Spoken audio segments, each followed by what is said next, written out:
Imagine a general so audacious, so strategically brilliant, that he decides the only way to defeat the rising superpower of his age is to embark on an impossible journey. He will march an army, a diverse force of Africans, Iberians, and Gauls, alongside 37 war elephants from what is now Spain, through the hostile territories of Gaul, and over the treacherous, snow-choked peaks of the Alps, all to bring the war directly to the enemy's heartland. This is not a fantasy.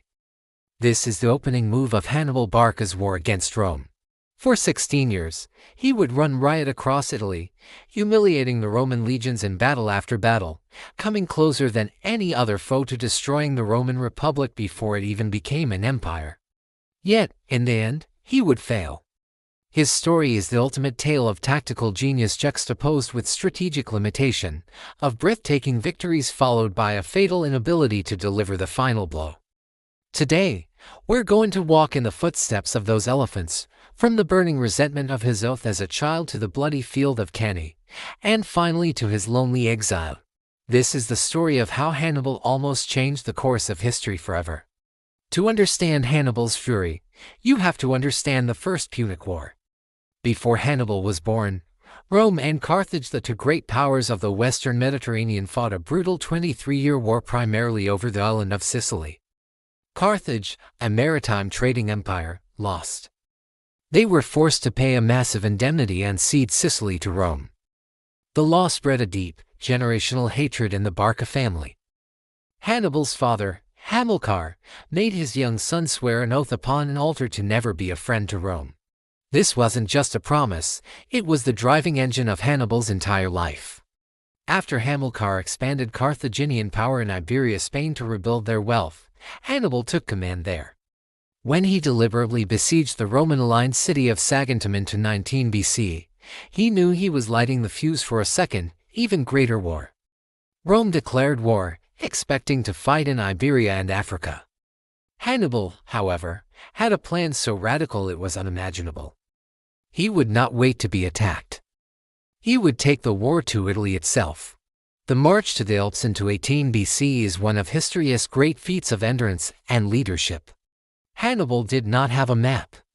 He had an army of about 50,000 infantry, 9,000 cavalry, and those 37 elephants.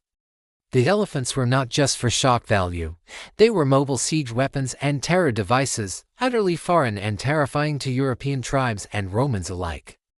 The journey through Gaul was a diplomatic and military tightrope walk, negotiating with or fighting hostile Celtic tribes. But the Alps were a different kind of enemy. The narrow, icy paths were treacherous for men, let alone panicked, hungry elephants. Avalanches, ambushes by mountain tribes, and the sheer cold whittled his army down.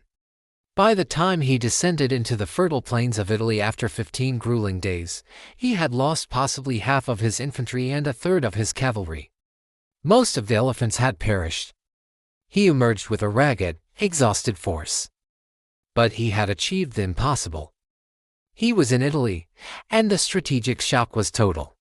Rome was forced to scramble its legions north to meet a threat they never believed could materialize. What followed was a masterclass in tactical annihilation. The Romans, confident in the superior discipline of their legions, met Hannibal in pitched battle at the Trebia River. Hannibal used the terrain and his superior cavalry to envelop and crush them. The next spring, he set an even more perfect trap at Lake Trasimene. He lured a Roman army along a narrow road between the lake and wooded hills, then launched a devastating ambush from the fog. Tens of thousands of Romans were killed or captured in what was one of the largest ambushes in military history. Rome was in a state of panic.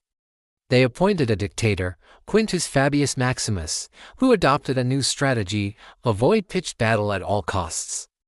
Instead, shadow Hannibal, harass his foragers, and let his army cut off from reinforcements and living off the land wither on the vine. This Fabian strategy was deeply unpopular with Romans who craved a decisive victory, but it was strategically sound. It recognized Hannibal's critical weakness: he had no sustainable siege equipment to take major cities like Rome, and he couldn't replenish his core African and Iberian troops. Frustrated by Fabius's caution, Rome returned to its aggressive doctrine into 16 BC. They raised the largest army in its history at legions, nearly 90,000 men, and marched to meet Hannibal at Cannae in southeastern Italy. Here, Hannibal executed a tactical masterpiece that is still studied in military academies today. Knowing the Roman tactic was a massive frontal infantry push, Hannibal arranged his outnumbered infantry in a convex, bulging line, with his weakest troops in the center. His elite African infantry held the flanks. As the battle commenced, the Roman juggernaut pushed the weak Carthaginian center back, as Hannibal knew they would. The convex line slowly became concave, bending inward like a pocket. The Romans, sensing victory, pushed deeper into the bulge, compressing themselves into a dense, uncontrollable mass.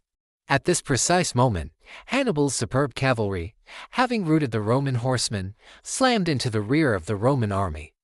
His elite African infantry then turned inward from the flanks. The Romans were completely surrounded, packed so tightly they could not lift their swords. It was a systematic slaughter. Historians estimate 50,000 to 70,000 Romans were killed in a single afternoon. It remains one of the worst defeats in Roman history. In the wake of Cannae, many southern Italian cities and Syracuse in Sicily defected to Hannibal. He was at the peak of his power. He had destroyed Rome's field armies. The road to Rome seemed open. But this is the great paradox and tragedy of Hannibal. After Cannae, he did not march on Rome. His cavalry commander, Hannibal, famously said, "You know how to win a victory, Hannibal, but not how to use it." This moment of hesitation is the most debated in his career. Why didn't he attack? The pro tip for understanding ancient warfare is this: ancient cities, especially one as large as Rome with its formidable Servian walls, were incredibly difficult to take by storm without a prepared siege train. Hannibal's army was a field army, optimized for maneuver and battle, not for siege warfare. He likely lacked the engineers, towers, and battering rams needed. Furthermore, his army was exhausted and bloodied from the fight. A failed assault on Rome's walls would have shattered his aura of invincibility. So, he hesitated. And that hesitation allowed Rome to do what it did best: endure. They refused to negotiate, even after such a catastrophic defeat. They raised new legions, doubling down on the war effort, and returned to the Fabian strategy of avoiding direct confrontation with Hannibal in Italy. The war now became a grinding stalemate. For over a decade, Hannibal's army remained in Italy, undefeated in battle but slowly decaying, unable to break Rome's political will or take its capital. Meanwhile, Rome opened new fronts. Most crucially, a young Roman general named Scipio, later Scipio Africanus, took the war to Iberia, capturing Carthage's resource-rich Spanish territories. With Spain lost, Hannibal was isolated. Finally, Scipio boldly invaded North Africa itself, threatening the city of Carthage. The Carthaginian Senate, in a panic, recalled Hannibal from Italy to defend the homeland. After 16 years on Italian soil, undefeated, he was forced to abandon his life's work. The two great generals finally met at the Battle of Zama in 200 BC. Here, the tables were turned. Scipio had learned from Hannibal's own tactics and had secured a crucial advantage: the Numidian cavalry, which had once been Hannibal's. At Zama, Scipio used Hannibal's own envelopment strategy against him. Hannibal fought bravely, but his mercenary army was not the veteran force he'd led into Italy. He was decisively defeated. Carthage surrendered, accepting harsh terms that ended its existence as a major power. Hannibal's later life was one of restless exile, advising other kings against Rome, always the eternal enemy. He eventually took his own life rather than be captured. His legacy is profound. He demonstrated the power of indirect strategy, of audacity, and of psychological warfare. He showed that a smaller, more agile force could annihilate a larger one through superior generalship. But he also demonstrated the limits of tactical brilliance without a cohesive grand strategy or the homefront political support to see it through. Rome's stubborn resilience, its ability to absorb catastrophic losses and keep fighting, proved to be the ultimate weapon he could not defeat. Hannibal won every battle but lost the war.